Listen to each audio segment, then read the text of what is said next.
Hey there internet, and welcome back to the channel. Today we're going to have a look at two of my favourite 3-ball juggling patterns, box and shower. So in this video we are specifically going to be looking at the synchronous shower and box. There is like an asynchronous shower.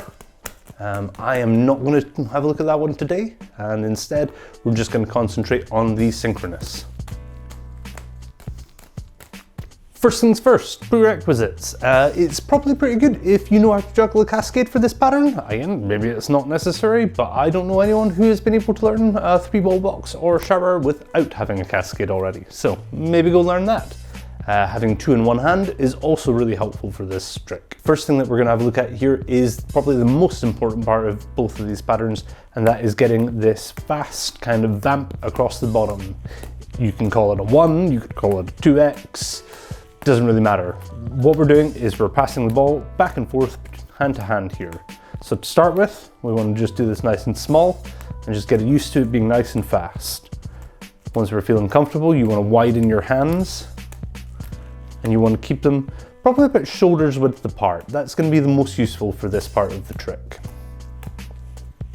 You want to make sure while you're practicing this as well that there's no like upward throw to your thing. If I'm doing it like with the kind of here, this is more like a 3. It's got like a bit of up to it, and you see the time it takes. 1, 2, 3, 1, 2, 3, 1, 2, 3. Whereas with the really quick, just 1, 1, 1, 1, 1, 1, 1, 2, 3, 1, 2, 3, 1, 2, 3. You can do this so much faster. So what we're really thinking about while we're doing this is just getting this as solid and fast as possible. You can throw it quite hard. You can really like launch it. At the other hand, obviously don't go silly, because if you miss it, it's gone off into the wall. But it is still really useful to get this one really fast and snappy, and to the point where you don't have to think about it. I can do this with my eyes closed. I can do this while talking to the camera. So either way, you just want to get this one really comfortable. The first thing we're going to do to learn box then is we're going to take the one that is the self in the same hand, and it's just going to go up and down on the side.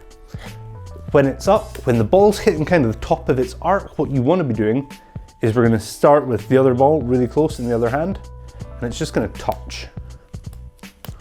Almost as if you're like clapping hands. Even if you want to do this without the other ball.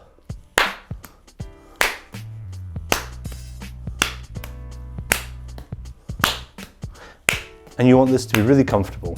The next step is we're going to take our second ball again, and we're going to place it into the hand and take it back again. At this point, you're not going to throw the ball, you're just going to place it. Even if you don't let go of it with your hand when you place it, and we just do that and kind of grab the ball. So it looks like this.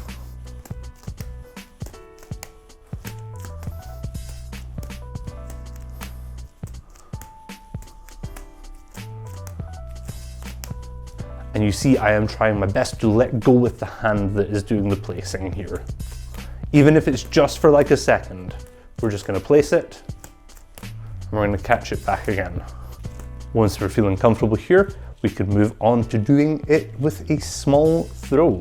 So we're going to start hands kind of close together and just try and do that, like pass it across, pass it back. You can have your hands real close together to start with.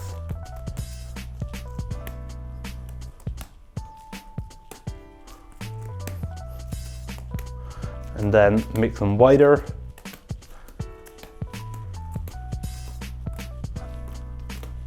And wider, and wider, until your hands stay shoulder width apart.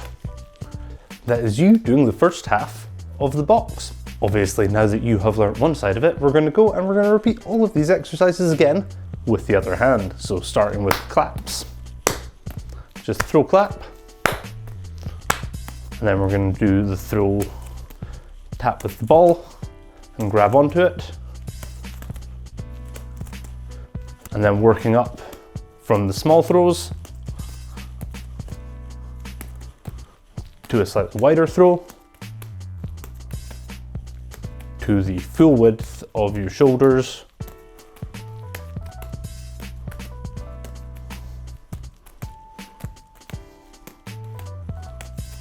Cool. So once you have got this part, you have now done both sides of the box, it's kind of time to put it together. So again, with 2 balls first though, what we're going to do is it's going to go up the right and then up the left.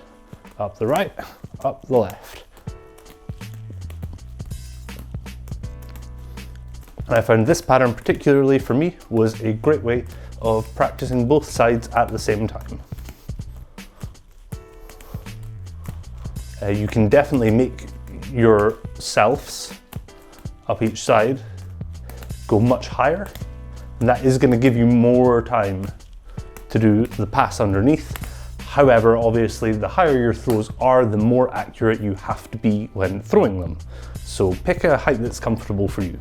The last stage of learning the box here is going to be adding in the 3rd ball. So the way I would always start out with this is going from self. We're going to throw 1 up as if we're going to go into 2 in 1 hand. When it reaches the top, boom, that's our next side. And you can practice just this little bit with 3 to start with. So it goes up and across, up and across, up and across, up and across. And once you're feeling comfortable, you can try and go across and back. So bump, bump, up, across, back, up, across, back. And starting from the other side, up, across, back, up, across, back, up, across, back. Finally, once you are feeling comfortable with that, you can try and just run box. So things that might happen at the start is when you're doing this, you're going to be, wow, these ones are going to not stay nice straight columns on the side, and instead they're going to kind of come into the middle. This is a pretty common situation for starting out with box. Really, just go back to the 2 ball exercise and try and make this as straight as possible. And really concentrate on that. So moving on to shower then. So like I said at the start of the video, we are going to be doing the synchronous shower today. The reason for this is I think the techniques that you need to learn it go really well along with box. Plus also there's a bunch of really cool synchronous shower variations that you can play with. And yeah, we're gonna go with that. The main differences between the box and the shower is that instead of the ball just going straight up on the side while we do the 1 across, it's gonna go across to the other hand. And so this actually is what a lot of people think 2-ball juggling is when they first start, is they're like, oh yeah, I'm juggling.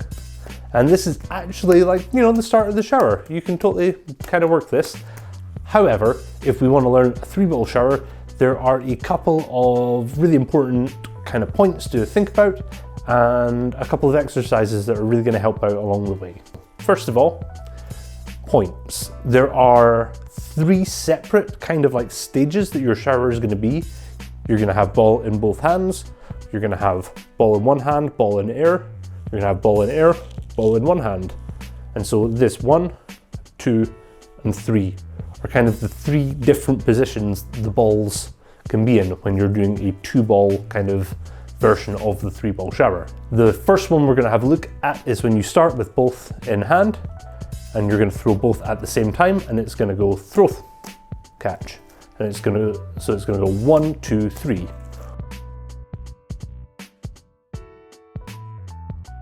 The throws are happening at the same time. The ball that comes across the top is being caught a beat later. So 1, 2, 3, 1, 2, 3, 1, 2, 3, 1, 2, 3, 1, 2, 3. The second position we're going to think about is we're going to have the balls in both hands to start with again, because it's kind of hard to start with the ball up in the air on its own. So we're going to throw 1 up and then across. And then so single, double, thumb, 1, 2, 3, 1, 2, 3, 1, 2, 3, 1, 2, 3. And so you want to throw the second throw when the ball, this ball in there, hits kind of the top of its arc. That's when it's going to launch for the next one.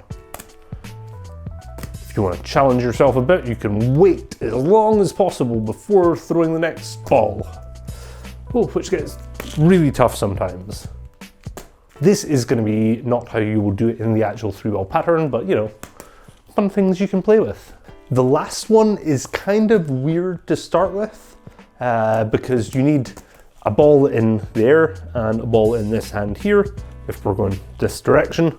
And the only way you can really do that is either starting 2 in one hand and you're going to go hup, like that, hup. But actually I don't know if this point is particularly useful to practice, because when we go on to the next exercise of putting them together, you end up practicing it already, and it is definitely the easiest one out of the 3 kind of stages. So for putting 2 balls around this pattern, it's going to look something like this. You're going to go 1, 2, 3, 1, 2, 3, 1, 2, 3, 1, 2, 3, 1, 2. And you see how it's kind of always keeping that gap where the last ball is going to go. When setting up to try 3 balls with this, it's another one of these ones where you kind of just have to go for it. So I think the best way to practice is just throw one up and try and do 1 shot across the bottom. So hup, go, hup, go, hup, go. You can even throw one as the self on this side, if you end up with them in the hand that you're not going the direction of. But I think it's always better to start in the hand that it is doing the kind of cross across the top. So up, up. Again, having the balls kind of go somewhere around forehead kind of height is going to be an optimal kind of size. You can go much higher and not hit them off the roof. I mean, you can also go super low, but the lower you get, the faster it gets and the harder it is to control. So that's it for our video today. I hope you found this one useful, and let us know in the comments what kind of trick or tutorial we should do next, and I'll see you in the next one. Bye.